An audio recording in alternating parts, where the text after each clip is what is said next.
Bharatiya Janata party को इस बात का एहसास हो गया था कि आगे आने वाले 2024 के चुनाव में उसे कौन सा रोड मैप बनाना है जिसको लेकर के वो सत्ता तक पहुंचेगी। काहे नीतीश कुमार 2014 में विरोध कर रहे थे, 2019 में आ गए और 2019 में विरोध नहीं करने के बाद 2024 में विरोध करना शुरू कर दिए। जो अन्ना द्रमुक और द्रमुक के बीच की लड़ाई है, उस लड़ाई को और ज़्यादा भड़का करके कांग्रेस को उस खेमे में डाल करके और भारतीय जनता पार्टी अब लोकसभा का चुनाव लड़ना चाहती है। भारतीय जनता पार्टी अपने हिसाब से पूरी की पूरी कहानी और पटकथा लिखने लगी है।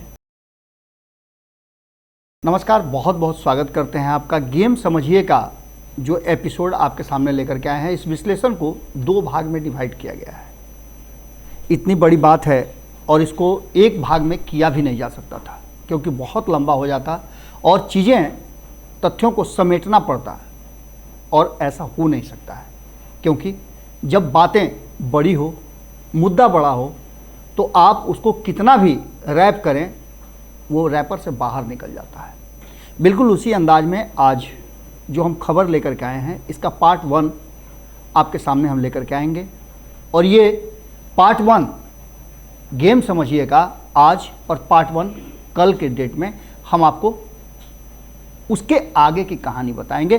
पहली कहानी हम आज से शुरू करते हैं और शुरू इसलिए ये कर रहे हैं और यहाँ से कर रहे हैं कि भारतीय जनता पार्टी ने भीतर ही भीतर प्लान बना लिया है, यहाँ तक कि कैसे 2024 में सत्ता में पहुँचा जाए उसका रोड मैप तैयार कर लिया है। विपक्ष चाहे जितना भी कुछ कर ले, लेकिन सत्ता में बैठी भारतीय जनता पार्टी के पास एक से एक तिकड़म है। 2014 में जब सत्ता में आई तो उसने जो वादे किए थे, आज चाहे जितना भी आप चिल्ला लीजिए कि 2 करोड़ लोगों को रोजगार देने का वादा हुआ था, काले धन को वापस लाने की बात हुई थी, देश के जितने भी लोग अब तक सत्ता में रहे थे 90% लोगों को जेल में ठूसा जाएगा। इसमें से कौन कौन बात पूरा हुआ? कोई बात पूरा नहीं हुई और इसका लेकर के विपक्ष हंगामा करता हो। लेकिन 5 साल सत्ता 2014 से 2019 तक भारतीय जनता पार्टी ने कर लिया और 2019 में भी इस देश की जनता ने और ज़्यादा उन सारे झूठ को दरकिनार करते हुए भारतीय जनता पार्टी के फिर से नए एजेंडे, फिर से बनाए गए रोड मैप को स्वीकार किया और मजबूती के साथ उसे सत्ता में लाया। तब नीतीश कुमार भी साथ में थे, वही नीतीश कुमार जो 2014 में भी विरोध किए थे और 2024 में भी विरोध का बिगुल फूंक रहे हैं। इसके पीछे की कहानी क्या है?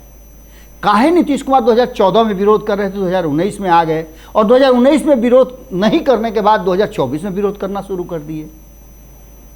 इसका सीधा मतलब है कि भारतीय जनता पार्टी खास करके अगर देखा जाए तो केंद्र की राजनीति में अपना पूरा का पूरा मजबूत खूंटा गाड़ चुकी है और इस बार उसने एक नया रास्ता तैयार कर लिया है जिस रास्ते से वो सत्ता के गलियारे तक, सीढ़ी तक पहुंचेगी। राजदंड सिंगोल रख दिया गया है वहाँ, जो कि प्रतीक है न्याय का। और न्याय के नाम पर, चीज़ों को समेटने के नाम पर आप समझ सकते हैं कि एक बार फिर से देश के सेंटीमेंट को वहाँ लाया जा रहा है। भले ही हिंदी पट्टी के लोगों को सिंगोल का नाम सुन करके थोड़ा सा भ्रम हो जाता होगा क्योंकि अब तक लोगों ने अशोक स्तंभ भी देखा है, लेकिन सिंगोल दक्षिण भारतीय लोगों के लिए बहुत जाना पहचाना सिंबल है और इसको लेकर के चर्चाएं होने भी लगी हैं। आपने देखा किस तरह से दक्षिण से ही पंडित आए, बिना किसी सदन का सदस्य हुए सदन में आए, वहाँ पूजा पाठ हुआ। जिस तरह से राजदंड को स्थापित किया गया, सिंगोल को स्थापित किया गया, उसके बाद से सभी लोग इसका विरोध कर रहे हैं, लेकिन उस विरोध के पीछे की कहानी कुछ और है। भारतीय जनता पार्टी को इस बात का एहसास हो गया था कि आगे आने वाले 2024 के चुनाव में उसे कौन सा रोड मैप बनाना है जिसको लेकर के वो सत्ता तक पहुंचेगी। 2014 में बहुत सारे ऐसे दल थे जो उसके साथ खड़े थे, उनके सहयोग से उसने सरकार चलाया 5 साल तक। और 2019 में नीतीश कुमार जैसे लोग कूद करके भारतीय जनता पार्टी के पास आए कि अब भारतीय जनता पार्टी से लड़ने से कोई फायदा नहीं है और इसको लेकर के 2019 में फिर से साथ आए। भले ही 2024 में विरोध कर रहे हो, विरोध का कारण जो दिखाया जा रहा है वो नहीं है, विरोध का कारण है नीतीश कुमार का 2020 के चुनाव में कमजोर होना। और नीतीश कुमार, कमज़ोर नीतीश कुमार कभी भी स्थिर नहीं रह सकते हैं। वो हमेशा राजनीतिक नए नए पैंतरे करते रहेंगे। कल ही आपने देखा होगा कि गेम समझिए में और इन सारी बातों को लेकर के हमने खबर तो दिखाई थी आपको, लेकिन संपादक नमन मिश्रा जी के साथ जो खबर हम लोगों ने किया था, उस खबर में उन्होंने स्पष्ट कहा था कि नीतीश कुमार को 2024 नहीं 2025 का तैयारी करना है और उसके लिए वो अपना सब कुछ दांव पर लगाने के लिए तैयार है, क्योंकि 2025 में वो एक नंबर की पार्टी बन करके और भारतीय जनता पार्टी को ये दर्शाना चाहते हैं कि अभी भी नीतीश कुमार में ताकत है। लेकिन हम जो बात कहने आए हैं कुछ अलग है। हम ये दावा क्यों कर रहे हैं, हम ये बात क्यों कह रहे हैं, और ये दावेदारी हमारी नहीं, भारतीय जनता पार्टी की है कि वो इस बार 400 सीटें जीत करके आएगी, 400 से ज़्यादा सीटें जीत करके आएगी। ऐसा क्यों कह रही है? तो इसके पीछे की एक बड़ी कहानी है और इस कहानी को सिंगोल से लेकर के शुरू करते हैं। इस कहानी में बड़ा एक ट्विस्ट है और वो ट्विस्ट है कि जिस तरह से दक्षिण के राज्यों को सिंगोल का मायने पता है, तो इसका मतलब है कि दक्षिण के राज्यों में नरेंद्र मोदी की एंट्री हो चुकी है। आप कहीं टिकट लेते हैं सिनेमा हॉल का, उस टिकट को लेने के बाद आप सिनेमा हॉल में प्रवेश करते हैं, तभी आप पूरी फिल्म देख पाते हैं। फिल्म अच्छी हो खराब हो ये तब पता चलता है आपको जब पूरी फिल्म खत्म हो जाती है। 2024 के लिए फिल्म का टिकट नरेंद्र मोदी ने साउथ के लोगों को फ्री में बांट दिया है सिंगोल के नाम पर, और ये टिकट जब 2024 का चुनाव खत्म हो जाएगा, रिजल्ट आ जाएंगे और 2024 से 2029 का सफ़र शुरू होगा, तब साउथ के लोगों को एहसास होगा कि फिल्म कैसी थी, तब विवेचना होगी। साउथ में जो नीतीश कुमार दावा करते हैं 162 सीट पर हरा करके भारतीय जनता पार्टी को सत्ता से बेदखल कर देंगे, तो भारतीय जनता पार्टी ने 129 सीटों का व्यवस्था कर लिया है। ये 129 सीट हम बार बार आपको बता रहे हैं कि आज इस कार्यक्रम में गेम समझिए में 2 एपिसोड होंगे। एक एपिसोड ऑलरेडी हम आपके सामने कर रहे हैं और दूसरा एपिसोड एक दिन बाद यानी कि कल लेकर के आएंगे। समय वही होगा, चैनल वही होगा, लेकिन हम जो बातें कह रहे थे कि 129 सीटों का जुगाड़ कर लिया है, जिसमें से अभी मात्र 29 सीटें भारतीय जनता पार्टी के पास हैं। ये 5 राज्य ऐसे हैं जो दक्षिण से आते हैं, इन्हें दक्षिणी राज्य कहा जाता है और यहाँ सभी राज्यों को मिलाकर के, इन 5 राज्यों को मिलाकर के 29 सीटें हैं। दक्षिण में 5 राज्यों में भारतीय जनता पार्टी की एंट्री कर्नाटक से ही बंद हो गई है। कर्नाटक हार गया और हारने के बाद सीधे वो सारी बातें जो अब तक प्लानिंग का हिस्सा थी, जैसे ही सर्वे आया था, भारतीय जनता पार्टी को ये बात एहसास हो चुका था कि कर्नाटक में वो विधानसभा का चुनाव हार रही है। उसके बाद से तैयारी 2024 की शुरू हो गई और इस तैयारी में वो दक्षिण के 129 राज्य हैं, वहाँ कैसे सेंधमारी किया जाए, कैसे बैठा जाए, कैसे घुसा जाए, उसकी तैयारी कर लिया गया है। और इस तैयारी में कहीं ना कहीं आपको पता है कि तमिलनाडु की 39 सीटें हैं।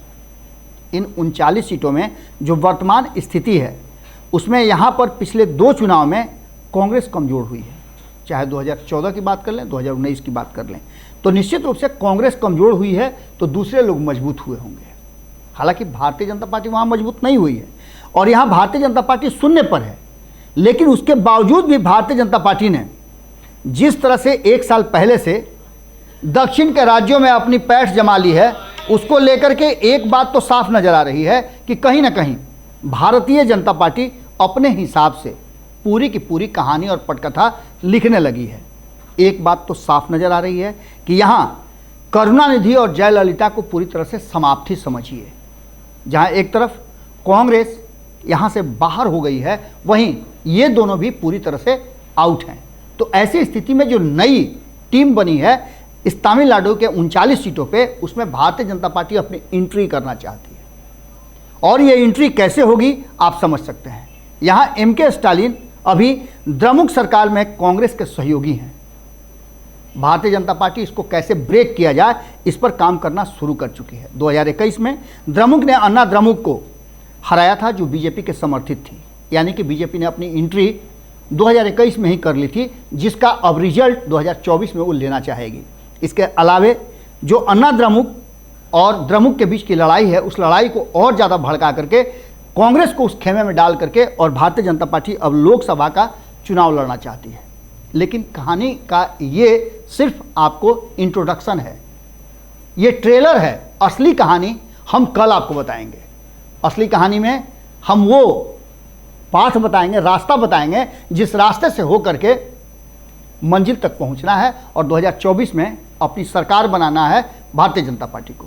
ये सारा का सारा फंडा जो है वो कहीं ना कहीं पूरी तरह से प्लान्ड है। और इस प्लान्ड फंडा में जहां नीतीश कुमार ये दावा करते हैं कि बंगाल, बिहार और उत्तर प्रदेश की सीटों में से आधी सीट लेकर के भारतीय जनता पार्टी को सत्ता से बेदखल कर देंगे, तो वहीं भारतीय जनता पार्टी ने भी अपने लिए 129 सीटों का जुगाड़ शुरू कर दिया है। कैसे होगा ये सक्सेस, कैसे इस प्लानिंग को रचा गया है, हम ये पूरी की पूरी कहानी कल आपको बताएंगे। और इस कहानी में कई ट्विस्ट हैं, कई मोड़ हैं। और इसके बाद जो नया जो लोकसभा भवन बना है, उस भवन में 888 सीट है, इसको लेकर के भी एक नए कहानी की उत्पत्ति हो गई है। और इस नई कहानी पर से पर्दा कल उठाएंगे।